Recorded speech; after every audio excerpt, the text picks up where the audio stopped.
سلام دوستان، به کانال ذره‌بین خبر خوش اومدین. واژگونی مرگبار اتوبوس زائران پاکستانی در یزد. در ادامه با این خبر با من همراه باشین.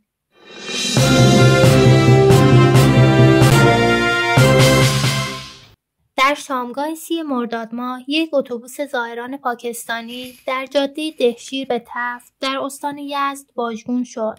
این حادثه وحشتناک در ساعت 21:48 اتفاق افتاد و متاسفانه 28 نفر از سرنشینان جان خودشون از دست دادن و 23 نفر دیگه هم مجروح شدن. این اتوبوس مدل 2019 بود و به سمت مرزهای غربی و کشور عراق در حرکت بود.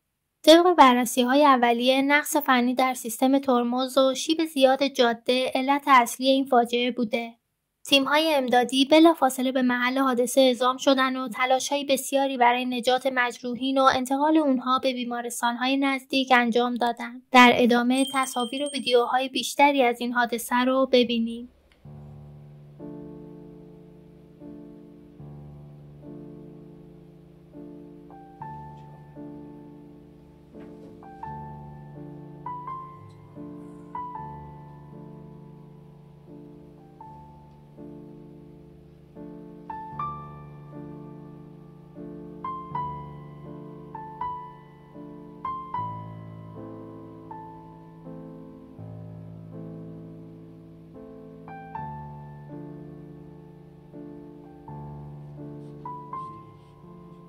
ممنون که تا انتهای خبر با من همراه بودی. لطفاً چنل منو سابسکرایب کن، زنگوله کنارشم بزن تا اولین نفر از خبرهای روز مطلع بشی.